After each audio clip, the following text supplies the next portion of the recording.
Eu falo que a minha família já é de vendedores, né?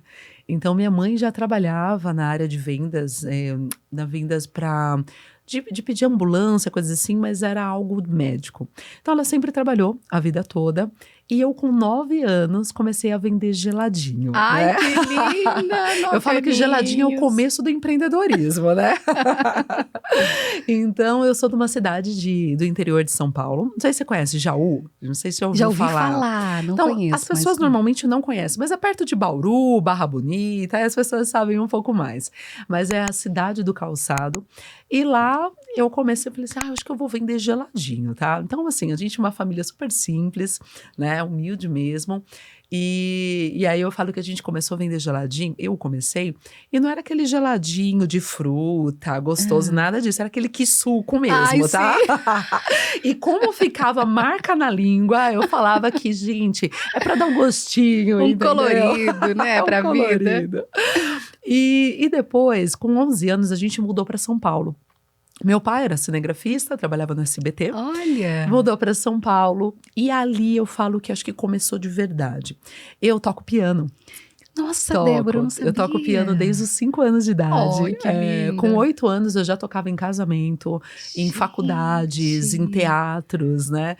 Então, e aí com 11 anos, uma senhora mesmo, ela começou a me perguntar como que era. Eu falei assim, eu acho que eu vou vender uma aula para ela.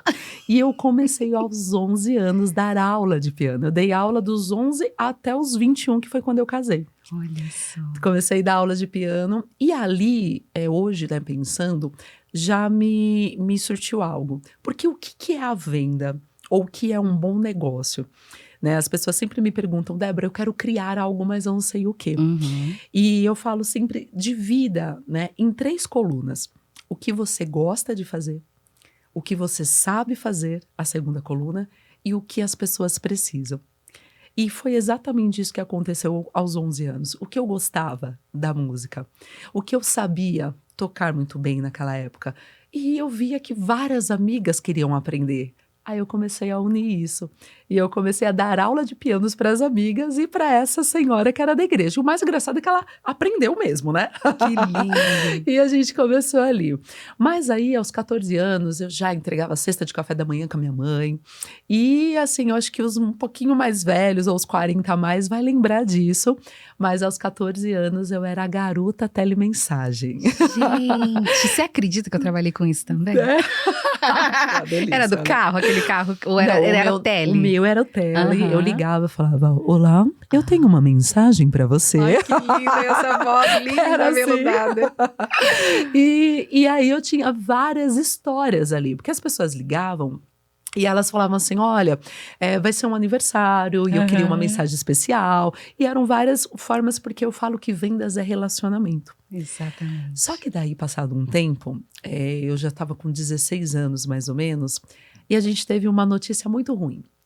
Uma notícia que eu acho que abalou a estrutura mesmo da nossa família, porque foi um câncer na vida do meu pai. Meu pai, aos 37 anos, ele faleceu. Apenas com 37 anos. Eu tinha 16 na época. E ali pra gente foi um baque. Ao mesmo tempo, eu falo que naquele momento eu vi que eu tinha que me transformar numa fortaleza. Porque era só minha mãe, meu irmão 4 anos mais novo. E eu falei assim, eu não posso chorar. Eu tenho que ser forte. Eu preciso cuidar deles. E eu preciso ajudar. E naquela época, como meu pai tinha o negócio dele, de filmagens e tal, ele não tinha, acho que nem o conhecimento de pagar algumas coisas para poder deixar minha mãe respaldada. Então, quando meu pai faleceu, a gente não tinha nada. Era só ali o trabalho da minha mãe, que, assim, uma guerreira que trabalhava 24, 48 horas para sustentar a gente, sabe? Eu e meu irmão. E eu terminando ali o colegial, e eu falei assim, eu preciso trabalhar. Eu preciso 14 trabalhar. Aí eu já estava com 16. Com 16, 16 para terminando o 17. colegial. Eu falei, eu preciso de um trabalho mesmo, não só esses bicos que eu ajudo minha mãe, porque eu preciso ajudar minha mãe dentro de casa. E ali eu comecei a entregar currículo de tudo. Eu queria ser recepcionista de médico, né? Era o meu sonho. O que você queria ser, Débora? Recepcionista de médico. Olha Porque era meu só. sonho ter um computador, uma agenda e um telefone. Gente, Olha isso. que linda. E aí eu comecei a entregar. E eu fui numa empresa. A empresa, na época, chamava Sercopel. E aquele dono daquela, né? Eu falo, né? Aquele anjo, né? Que é José Oller Viudes. A gente começou a conversar, eu não tinha experiência, não tinha nada. Eu tinha lido que eu vivia da telemensagem. E ele ficou olhando, e ele falou assim, menina, eu não sei se vai dar certo, mas eu vou te colocar num departamento chamado prospecção de vendas. Olha. Que eu não sei se vai dar certo, mas é que você fala tanto que pode ser que dê.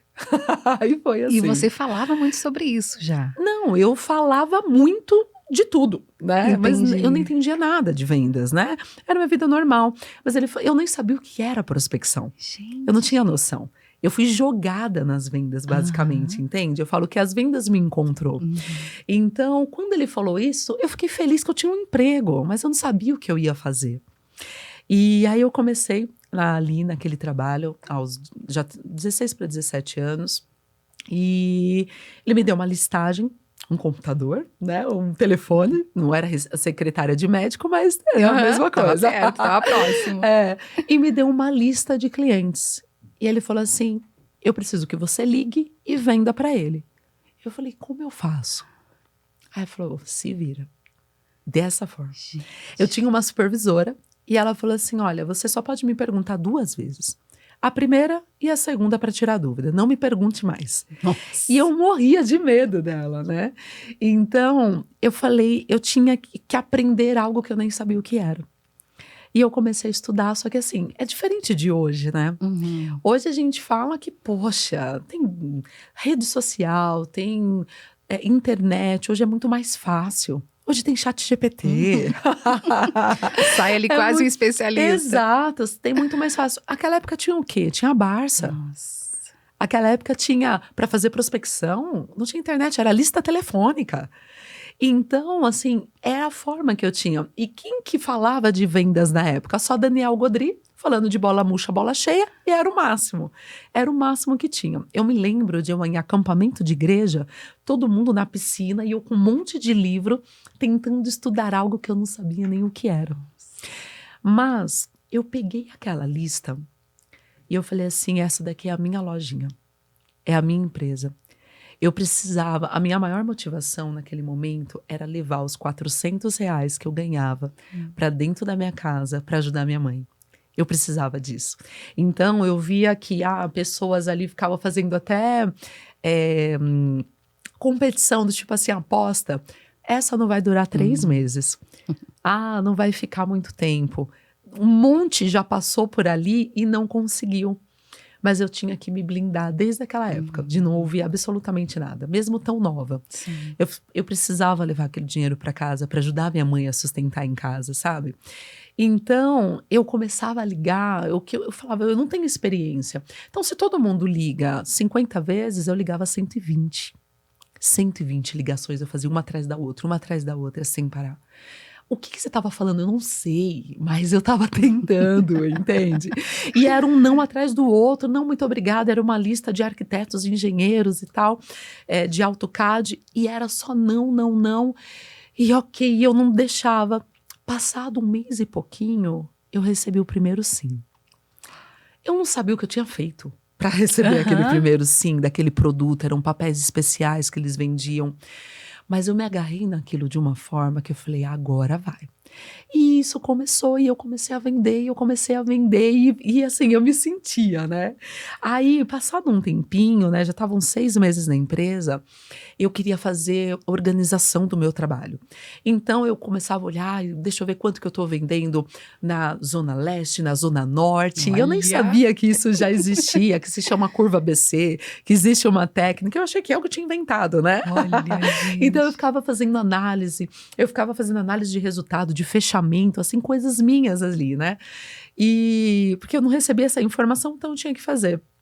E começou a crescer, as pessoas começavam até a achar, nossa, que estranho, Quando eu fiz 18 anos, eu estava já um ano na empresa, houve uma oportunidade dentro da própria empresa, porque lá a empresa eram 5 supervisores, cada um com uma equipe de 6 pessoas mais ou menos, né? Eu fazia parte dessa equipe, e tinha uma equipe que atendia fora de São Paulo. Essa equipe que atendia fora ganhava mais, atendia mais, e teve uma oportunidade para ir para lá. Só que eu não me candidatei, porque tinha um ano só de casa, não tinha experiência nem nada. E o dono da empresa veio até mim e falou assim, por que você não se candidatou? Eu falei, o porquê? Aí ele falou, ok, a vaga é sua. Aí eu falei, mas como assim? A empresa toda tinha se candidatado para aquilo. Aí ele falou, eu quero que você faça nessa região que é muito boa, a mesma coisa que você fez nessa região que é muito ruim. E aí eu fui para essa região e eu sei que começou a crescer. E aos 20 anos naquela empresa, eu já era supervisora da empresa toda. Não existiam mais aqueles 5 supervisores, era só uma.